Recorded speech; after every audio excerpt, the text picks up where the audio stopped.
Good morning. चलिए आज हम सेल बायोलॉजी के इस पहले लेक्चर में आपका स्वागत है। ये जो सेल बायोलॉजी का जो टॉपिक है, ये जो सेल का टॉपिक है, कम से कम 4 से 5 लेक्चर लगेंगे इसको ख़त्म होने में। तो आज मैं बेसिक से स्टार्ट करता हूँ जिससे क्वेश्चन पूछे जाते हैं। अगर डायग्राम बनाना सीखना है आपको तो आप क्या नाम है मेरे से PDF ले लीजिएगा, उसमें देख के अपना डायग्राम बनाना सीख लीजिएगा। मैं आपको टॉपिक क्लियर करूँगा और क्या नाम है किससे कहाँ से क्वेश्चन आते हैं वो बताऊँगा। चलिए स्टार्ट करते हैं। सबसे पहली बात सेल आखिर होता क्या है, सेल किसे कहते हैं, आज इसके बारे में हम लोग जानेंगे। चलिए, और मैं जैसे जैसे बताते जाऊंगा वैसे वैसे आप नोट करते जाइएगा और स्क्रीनशॉट लेते जाइएगा, ठीक। चलिए सबसे पहले स्टार्ट करते हैं कि देखिए सेल की खोज किसने की थी, सेल को किस नाम से जाना जाता है ये समझते हैं।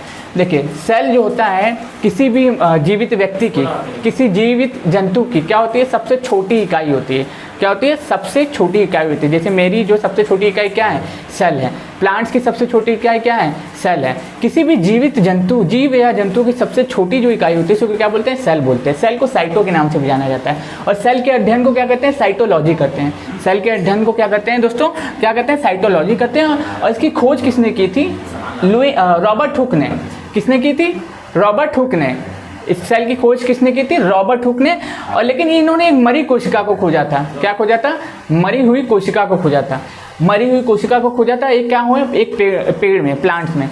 जीवित कोशिका की खोज किसने की थी, एंटोनियन लुइनहॉक ने।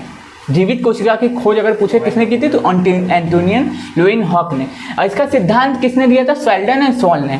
इन्होंने कहा था क्या नाम है, लुइनहॉक ने, कि ये जो कोशिका थी, जो होता है, जितने भी प्लांट्स हैं सब कोशिका से मिलकर बने हैं, ठीक। और फिर शेल्डन और स्वॉन का सिद्धांत था कि जितने भी जीव जंतु हैं वो भी किससे बने हैं, कोशिका से बने हैं। सबसे छोटी कोशिका किसकी होती है, सबसे छोटी कोशिका होती है माइकोप्लाज्मा। एक बैक्टीरिया होता है। क्या होता है, एक बैक्टीरिया होता है। क्या होता है, एक बैक्टीरिया होता है। माइकोप्लाज्मा एक बैक्टीरिया होता है, इसकी कोशिका सबसे छोटी होती है। पूछे सबसे बड़ी कोशिका किसकी होती है, तो सबसे बड़ी कोशिका होती है शुतुरमुर्ग के अंडे की। यानी कि आप समझिए कि शुतुरमुर्ग का जो अंडा होता है एक कोशिका का बना होता है, एक कोशिका का बना होता है। और पूरे के पूरे हम लोग के पृथ्वी जगत में सबसे बड़ी अगर कोशिका, सिंगल कोशिका पूछे तो क्या है, शुतुरमुर्ग का अंडा है। शुतुरमुर्ग का जो अंडा है उसमें जो कोशिका पाई जाती है वो सिंगल सेल है। क्या है, एक सेल की बनी है कोशिका, पूरा का पूरा एक ही सेल का बना है। हम लोग की बॉडी में कितने लाखों करोड़ों सेल हैं, लेकिन ये जो सेल होता है एक सेल, सिंगल सेल से मिलकर बना हुआ है। अब पूछा जाता है मानव में सबसे छोटी कोशिका किसकी होती है, तो मानव में सबसे छोटी कोशिका होती है किसकी होती है, स्पर्म की होती है। जो मानव में, जो ह्यूमन में जो स्पर्म पाया जाता है उसकी कोशिका क्या होती है, सबसे छोटी होती है। अगर पूछे मानव में सबसे बड़ी कोशिका होती है तो माता में जो होती है, जो महिलाओं में होती है, क्या बोलते हैं उनको, अंडाणु की। जो अंडाणु की जो कोशिका होती है सबसे बड़ी होती है। अगर मानव में पूछे सबसे छोटी कोशिका किसकी होती है तो किसकी होती है, स्पर्म की होती है। मानव में सबसे लंबी कोशिका होती है न्यूरॉन की। यहाँ से यहाँ तक की जो संरचना देखते हैं, सबसे लंबी कोशिका, सबसे लंबी और बड़ी में बहुत अंतर होता है। जैसे कुतुब मीनार क्या है, कुतुब मीनार बहुत लंबा है, और क्या नाम है, दिल्ली का लाल किला बहुत चौड़ा है। तो लंबी में और क्या नाम है, इसमें बड़े में, दोनों में अंतर होता है, याद रखिएगा। जैसे पूछेगा कि मानव में सबसे बड़ी कोशिका किसकी होती है तो क्या बोलेंगे, क्या नाम है, अंडाणु की होती है। मानव में सबसे छोटी की कोशिका किसकी होती है तो स्पर्म की होती है। मानव में सबसे लंबी कोशिका पूछे तो न्यूरॉन की होती है। किसकी होती है, न्यूरॉन की।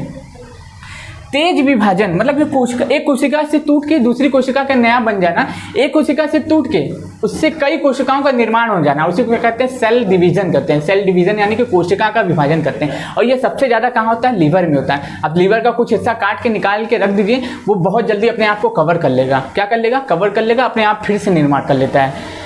उसके बाद होता है विभाज रहित। न्यूरॉन में कोशिका का विभाजन नहीं होता। जो ब्रेन होता है हम लोग को, ब्रेन में कोशिका का विभाजन नहीं होता। बाकी सब शरीर में कहीं भी चोट लग जाती है तो क्या होता है, एक कोशिका से दूसरी कोशिकाएं बन जाती है। और क्या नाम है, इसमें क्या होता है, हम लोग के न्यूरॉन में कोशिका का विभाजन नहीं होता। अब देखिए कोशिका होती क्या है, बेसिकली मैंने आपको बताया कि किसी भी जीवित जीव जंतु की सबसे छोटी जो इकाई होती है उसे क्या बोलते हैं, कोशिका बोलते हैं। अब हम जानते हैं कि आखिर भैया कोशिका होती क्या है, इससे कोशिका आखिर समझते हैं कि होता क्या है। जैसे कि मान लीजिए हम लोग घर बनाते हैं, ठीक। हम लोग जब घर बनाते हैं तो सबसे पहले हमें क्या चाहिए होता है, अगर हम लोग घर एक बनाते हैं, मान लीजिए बड़ा घर हो छोटा घर हो, जब ये बड़ा सा बंगला हो, तो सबसे पहले क्या चाहिए होता है, ईंट चाहिए होता है। क्या चाहिए होता है, ईंट चाहिए होता है। ईंट के बाद हम लोग क्या करेंगे, कई सारे ईंट को जोड़ेंगे तो क्या बनेगा, एक दीवार बनेगी। कई सारे ईंट को जोड़ेंगे तो क्या बनेगा, एक दीवार बनेगी। अब कई सारे दीवारों को जोड़ देंगे, 10 दीवार इधर बना दिए, 10 दीवार इधर बना दिए, 10 दीवार उधर बना दिए, तो उससे क्या बन जाएगा, कमरा बन जाएगा 10 ठो। अब कई सारे कमरों को जोड़ देंगे तो एक घर बनता है। उसी तरीके से क्या होती है, हमारी कोशिका भी होती है।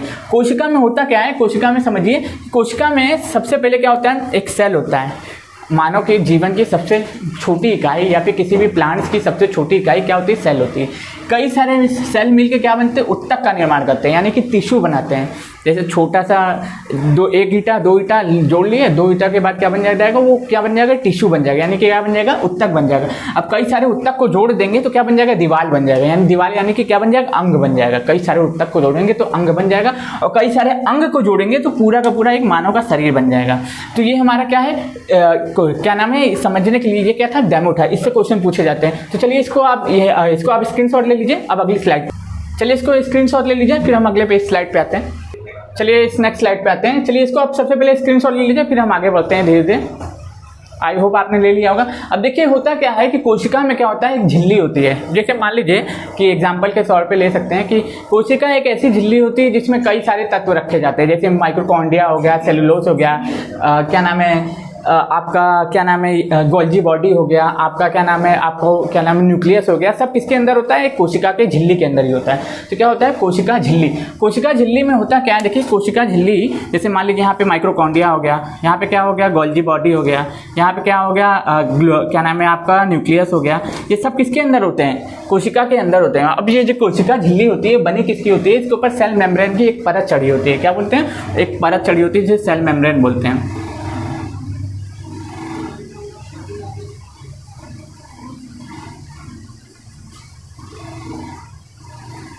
अब देखिए कोशिका झिल्ली, इसके ऊपर क्या होता है? कोशिका झिल्ली है, आप समझिए। सबसे पहले होता क्या है कि सिंपल और आसान भाषा में, जैसे मान लीजिए हमें कोई सब्जी खरीदना है, तो सब्जी खरीदेंगे तो उसके लिए कोई थैला चाहिए ना। तो उसी तरीके से कोशिका क्या होता है? कोशिका एक थैला होता है जिसके अंदर कई सारे क्या होते हैं? तत्व होते हैं। कई तरीके के क्या होते हैं? कोशिकाओं के अंदर क्या पाए जाने वाले चीज़ें होती है, जैसे कि माइक्रोकॉन्ड्रिया हो गया, ग्लूकोज हो गया, आपका DNA RNA हो गया, गोल्जी बॉडी हो गया, आपका जो केमिकल वगैरह पाए जाते हैं उसके अंदर, वो सभी चीज़ें होंगी। किसमें हो गया? क्लोरोप्लास्ट हो गया, लाइसोसोम हो गया, सब किसके अंदर होता है? एक झिल्ली के अंदर ही होता है।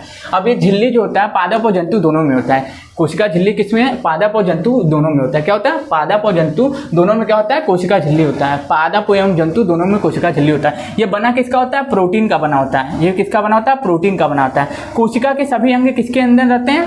इसी के अंदर रहते हैं। जो कोशिका में पाए जाने वाले अनेक अंग होते हैं वो किसके अंदर पाए जाते हैं? कि कोशिका झिल्ली के अंदर पाए जाते हैं। इसको इंग्लिश में बोलते हैं मेम्ब्रेन बोलते हैं। क्या बोलते हैं? मेम्ब्रेन बोलते हैं। अब देखिए होता क्या है कि एक कोशिका भित्ति होती है। देखिए कोशिका भित्ति क्या होता है? वो केवल प्लांट में होता है। किसमें होता है? पादप में होता है। किसमें होता है? पादप में होता है। यही कोशिका झिल्ली होती है, जो इसके ऊपर चढ़ी हुई डबल परत होती है, इसको क्या बोलते हैं? कोशिका झिल्ली बोलते हैं। इसको क्या बोलते हैं? कोशिका झिल्ली बोलते हैं। इसको याद रखिएगा आप।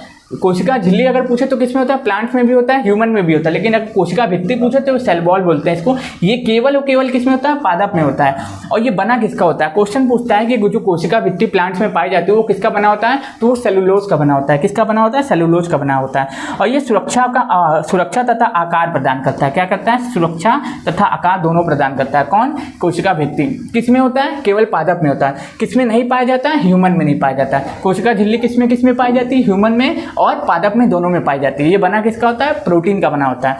ठीक, अब इसको आप एक बार स्क्रीनशॉट ले लीजिए। आई होप आपने ले लिया होगा। चलिए नेक्स्ट स्लाइड पे आते हैं। चलिए इसमें जानते हैं किसके बारे में? माइक्रोकॉन्ड्रिया के बारे में, गोल्जी बॉडी के बारे में और रसधनी के बारे में। माइक्रोकॉन्ड्रिया क्या होता है? इसमें हम लोग को क्या होता है कि ग्लूकोज बर्न होता है। क्या होता है? ग्लूकोज बर्न होता है। जैसे हम लोग सांस लेते हैं वायुमंडल से, ठीक, तो हमें क्या मिलता है? ऑक्सीजन मिलता है। ऑक्सीजन जाता है हमारी बॉडी के अंदर और क्या करता है? ग्लूकोज को बर्न करता है। उससे क्या मिलती है? हमें एनर्जी मिलती है। और जिसकी इसमें एनर्जी जो हमें किसके रूप में प्राप्त होती है? ATP के रूप में प्राप्त होती है। और 30 ATP हमें ऊर्जा प्राप्त होती है। क्या नाम है? 1 कैलोरी से। अब देखिए ATP का फुल फॉर्म होता है एड्रोसिन ट्राइफॉस्फेट बोलते हैं। क्या बोलते हैं? एड्रोसिन ट्राइफॉस्फेट। और जो हमें इसमें ऊर्जा जो मिलती है वो ग्लूकोज को क्या करती है? जलाता है। कौन जलाता है? ऑक्सीजन। ऑक्सीजन अगर पूछे हमारे वायुमंडल में कितना परसेंट है तो कितना है? 21% है। O2 कितना है? 21%। पूछे CO2 कितना है तो कितना है? 0.04%। पूछे अगर नाइट्रोजन कितना है तो कितना है? 78%। ये क्वेश्चन पूछ लेता है कभी कभी, ठीक, छोटे मोटे एग्जाम में, तो आप याद रखिएगा। माइटोकॉन्ड्रिया क्या करता है? इसमें क्या होता है? ऊर्जा का संचार होता है। क्या होता है? इसी से हमें एनर्जी मिलती है, इसी से हम क्या करते हैं? कार्यों को कर पाते हैं। अब देखिए होता क्या है कि जो गोल्जी बॉडी होती है केमिकली परिवहन होता है। जैसे मान लीजिए इसमें जो संरचना होती है ना, ये क्या होती है? छोटा छोटा जो संरचना होती है इसके क्या कहते हैं, गोल्जी बॉडी करते हैं। इसको क्या करते हैं, ये ऊर्जा का परिवहन करता है। जैसे मान लीजिए अभी हम पढ़ा रहे हैं आपको, ठीक, अभी हमें पढ़ा रहे हैं तो हमें ऊर्जा की जरूरत कहाँ पे है, मुंह पे जरूरत है, तो हमें मुंह पे मिलना चाहिए ना ऊर्जा। ये नहीं है कि पूरे बॉडी में ऊर्जा मिलेगी, हमें कहाँ मिलेगी, पैर में भी मिलने लगेगी, हाथ में भी मिलने लगेगी, और क्या कहते हैं कि क्या नाम है, नाक में भी मिलने लगेगी। पता चला कि हमारे पेट को भी मिलने लगी तो हम सब दौड़ने लगेंगे ना। तो हमें इस समय ऊर्जा की जरूरत कहाँ है, मुंह पे जरूरत है। तो मुंह पे हमें ऊर्जा मिल रही है, किसके द्वारा मिल रही है, गोल्जी बॉडी के द्वारा। ये क्या करता है, ऊर्जा का परिवहन करता है। जहाँ पे जिस समय ऊर्जा की जरूरत होती है वहाँ पहुँचाने का काम करता है। तो कौन करता है, गोल्जी बॉडी करता है। वेकल्स क्या करता है, जल का संग्रहण करता है। एक जैसे मान लीजिए कोशिका होती है, हम लोग जानते हैं हम लोग की बॉडी में 70 से 80% क्या होता है, वाटर होता है। क्या होता है, 70 से 80% हम लोग की बॉडी में क्या होता है, वाटर होता है। और वाटर होता क्या है, माइक्रोकॉन्ड्रिया में होता है। माइक्रोकॉन्ड्रिया के क्या होता है, सेल के अंदर होता है वाटर, ठीक। कितना परसेंट पानी होता है, याद रखिएगा 70 से 80%, अप्रॉक्स 70% रहता है। याद रखिएगा 70% से ज़्यादा ही रहता है, उससे कम नहीं रहता है, याद रखिएगा। अब देखिए इसमें कई चीज़ें आपको याद करने वाली है, जैसे कि आपसे पूछ लेगा कि श्वसन वृक्ष। अब जैसे कि ऊर्जा हमें किस रूप में प्राप्त होती है, एटीपी के रूप में प्राप्त होती है। और आंतरिक दीवार को क्या कहते हैं, इसकी माइक्रोकॉन्ड्रिया की, उसको क्रिस्टी बोलते हैं। इसे सूक्ष्म कणिकाओं के नाम से भी जाने जाते हैं। पूछेगा माइक्रोकॉन्ड्रिया की खोज किसने की थी, तो अल्टमैन ने की थी। किसने की थी, अल्टमैन ने की थी। गोल्जी बॉडी एक केमिकल हो, गोल्जी भी इसी के नाम से जाना जाता है। ये क्या कहते हैं, परिवहन करता है। और रसधनी यानी वोकल्स क्या करते हैं, ये हमारा इसमें जल संग्रहित होता है। अब चलिए इसको आप स्क्रीनशॉट एक बार ले लीजिए, फिर अगली स्लाइड पे आते हैं। चलिए इस स्लाइड को आप स्क्रीनशॉट लीजिए पहले, फिर उसके बारे में बात करते हैं, ठीक। देखिए तारका है। अभी अगली संरचना है, हम लोग क्या कर रहे हैं, साइटोसोम के बारे में बात कर रहे हैं। किसके, साइटोसोम के बारे में। इसमें होता क्या है, बड़ी कोशिका का विभाजन होता है।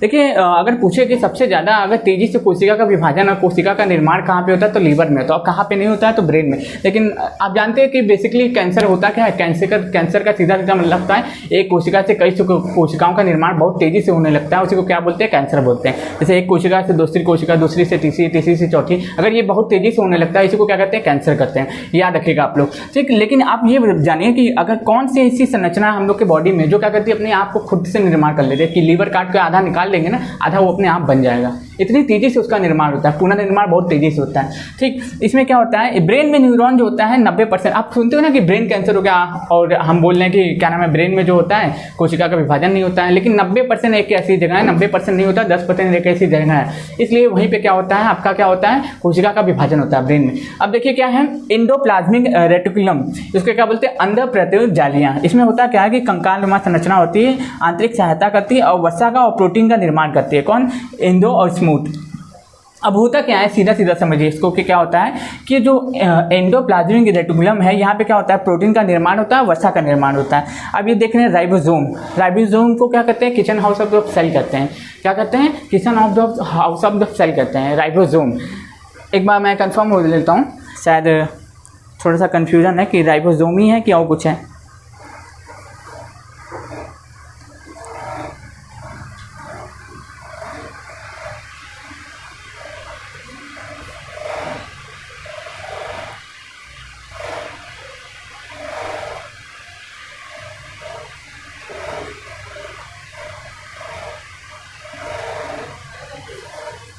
जी नहीं, वो प्रोटीन की फैक्ट्री होती है। प्रोटीन का निर्माण अगर कहीं पे होता है तो कहाँ होता है, राइबोसोम में होता है। कहाँ पे होता है, राइबोसोम में होता है। और राइबोसोम के द्वारा ही प्रोटीन का निर्माण होता है। और देखिए कोशिका का अगर विद्युत उपग्रह पूछे तो क्या बोलेंगे, माइक्रोकॉन्ड्रिया। क्या बोलेंगे, माइक्रोकॉन्ड्रिया बोलेंगे कोशिका का विद्युत को। राइबोसोम में क्या होता है, kitchen house of the cell होता है। जैसे मान लीजिए खाना बनाना है तो खाना हम बनाएंगे तो कहाँ बनता है, किचन में बनेगा। लेकिन कोशिका में कहाँ बनता है, तो राइबोसोम में बोलता है। कहाँ पे बनता है, राइबोसोम में बनता है, याद रखिएगा। अब कोशिका का किचन किसे कहते हैं, तो कोशिका का जो किचन होता है वो क्या होता है, प्रोटीन का निर्माण अगर पूछो तो क्या हो जाएगा, राइबोसोम हो जाएगा। प्रोटीन फैक्ट्री होगा तो क्या बोलेंगे, ribosome. Protein factory ribosome, protein factory ribosome. अगर प्रोटीन का निर्माण अगर पूछे तो कहाँ होगा, कि राइबोसोम में हो। प्रोटीन का निर्माण हमेशा हमेशा कहाँ होगा, राइबोसोम में होगा। अगर पूछे तो kitchen house of the cell कहाँ पे पाया जाता है, तो क्या बोलते हैं उसको, क्या बोलते हैं, क्लोरोप्लास्ट बोलते हैं, क्लोरोप्लास्ट। अब जैसे मैं एक एग्जाम्पल के तौर पर आपको बताता हूँ कोशिका के बारे में थोड़ा सा और नॉलेज, कि जैसे कि मान लीजिए आपने लाइसोसोम के बारे में सुना होगा। जैसे कि मान लीजिए हम चलते चलते जा रहे हैं कहीं पे हमें चोट लग गई, ठीक है, हम चलते चलते जा रहे हैं, हमें कहीं पे चोट लग जाती है, तो हमारी जो चोट लग जाती है तो और चोट लगने के बाद होता क्या है कि यहाँ पे कुछ काला काला संरचना आ जाती है। मान लीजिए हम बाइक से जा रहे हैं, गिर गए, चोट लग गया, लेकिन यहाँ पे खून नहीं निकला, यहाँ पे लाल लाल हो गया, अगले दिन देखेंगे कि यहाँ पे क्या हो जाएगा कि काला काला कुछ धब्बा टाइप का हो जाता है। तो होता क्या है मालूम है, कोशिका वहाँ की मर जाती है, और वहाँ की कोशिका मर जाती है और सड़ी हुई चीज़ अगर आपके बॉडी में रहेगी तो क्या करेगी, वो आपके बॉडी के लिए हार्मफुल होगी, वो आपके बॉडी के लिए हार्मफुल होगी। तो लाइसोसोम क्या करता है, लाइसोसोम जो मरी हुई कोशिका है वहाँ से उसको साफ करने का काम करता है, तो लाइसोसोम करता है। याद रखिएगा आप लोग कि लाइसोसोम क्या करता है, मरी हुई कोशिका को बॉडी के अंदर से साफ करने का काम कौन करता है, लाइसोसोम करता है। अब कभी कभी होता है क्या है कि लाइसोसोम ही मर जाता है, लाइसोसोम भी मर जाता है, तो उसमें अब देखिए बॉडी में कई सारी लाखों करोड़ों कोशिकाएं, अब मान लीजिए यहाँ की कोशिका मर गई, ठीक, अब यहाँ की कोशिका मर गई, यहाँ पे मरी हुई पड़ी हुई, तो अगल बगल वाली जो कोशिका है उसमें देखेंगे अगल बगल वाली की, अरे भैया यहाँ पे कुछ हो गया है क्या, यहाँ पे कुछ संरचना हो, जैसे होता है ना कि बगल में लड़ाई हो जाती है पड़ोसी के, तो हम लोग खिड़की में से झाँकने लगते हैं, उसी तरीके से कोशिका भी क्या करेगा, झाँकने लगेगा, भैया यहाँ पे कुछ महक आ रही है, यहाँ पे कुछ हुआ है क्या, यहाँ पे इतना हल्ला हो रहा है, कुछ हुआ है क्या, तो बगल में क्या करेगा, थोड़ा थोड़ा क्या करेगा, सबको लाइसोसोम छोड़ देगा, और लाइसोसोम छोड़ के क्या कर देगा, लाइसोसोम छोड़ने के बाद वो क्या करेगा भैया कि क्या करेगा, उसको साफ कर देगा। और फिर उसके बाद होता क्या है, कभी कभी ये जो संरचना आप देख रहे हैं, माइटोकॉन्ड्रिया होगी, गोल्जी बॉडी होगी, वोगल्स होगी, और क्या नाम है, क्लोरोप्लास्ट हो गया, लाइसोसोम हो गया, ये सब ये लाइसोसोम को छोड़ते हैं, बाकी जब संरचनाएं होती हैं वो क्या करती हैं कि भैया हम काम नहीं करेंगे, जो खाना है वो खा लो, हम ना तो तुम्हें भोजन बना के देंगे, ना तो हम तुम्हें क्या करने में प्रोटीन बनाने में हेल्प करेंगे, कुछ भी नहीं करेंगे। तो लाइसोसोम क्या करता है कि लाइसोसोम करता है भैया तुम क्या नाम है, मेरी रोटी में खा के, मेरे घर की थाली में खा के मेरी थाली पे छेद कर दो तुम, तो वो क्या करेगा मालूम है, अपने आप को फाड़ देगा, मतलब अपने आप ही को डिस्ट्रॉय कर लेगा, अगल बगल सबके पास क्या करेगा, लाइसोसोम छोड़ देगा, और वो तड़पने लगेंगे, फिर कहेंगे कि भैया नहीं नहीं नहीं ऐसा मत करो, हम काम करेंगे अपना, फिर वो क्या करने लगते हैं, अपना काम करने लगते हैं, कौन, ये लाइसोसोम की मदद से ही। अब देखिए अगली स्लाइड पे, अगली स्लाइड हम छोड़ देते हैं, अब अगले लेक्चर पे आपसे मिलते हैं, क्योंकि कोशिका का जो चैप्टर है बहुत ही लंबा है, एक वीडियो में समाप्त करना काफ़ी मुश्किल हो जाएगा, अगर मैं समाप्त भी कर दूंगा तो आपको समझने में आसानी बहुत दिक्कत होगी, तो आप कोशिश करिएगा इसको थोड़ा थोड़ा करके 2 से 3 बार देखिएगा, आपको समझ में आएगी। ये पार्ट 1 है, ये 4 से 5 लेक्चर में कंप्लीट होगा। चलिए मैं आशा करता हूँ ये वीडियो समझ में आया, पसंद आया, अगर समझ में आया, पसंद आया, आपको अच्छा लगे तो इस वीडियो को, चैनल को लाइक करें, सब्सक्राइब करें। अगर आप हमारे इस चैनल को 4-5 दिन के अंदर में अगर ये 400 सब्सक्राइबर प्लस करते हैं तो हम लोग जरूर लाइव आके आपके जो क्वेश्चन है वो सॉल्व कराए जाएंगे। और बीपीएससी का एग्जाम डेट आई गया है, आपको पता ही है कि अगस्त में 15 अगस्त को, हाँ 15 अगस्त को क्या आएगा, नोटिफिकेशन आएगा, और दिसंबर में एग्जाम लिया जाएगा। अगर आप चाहते हैं कि आपकी फ्री में पूरी तरीके से प्रिपरेशन कराई जाए तो आप चैनल को लाइक करें, सब्सक्राइब करें, और 400 सब्सक्राइबर जल्दी से जल्दी बढ़ाएं। धन्यवाद।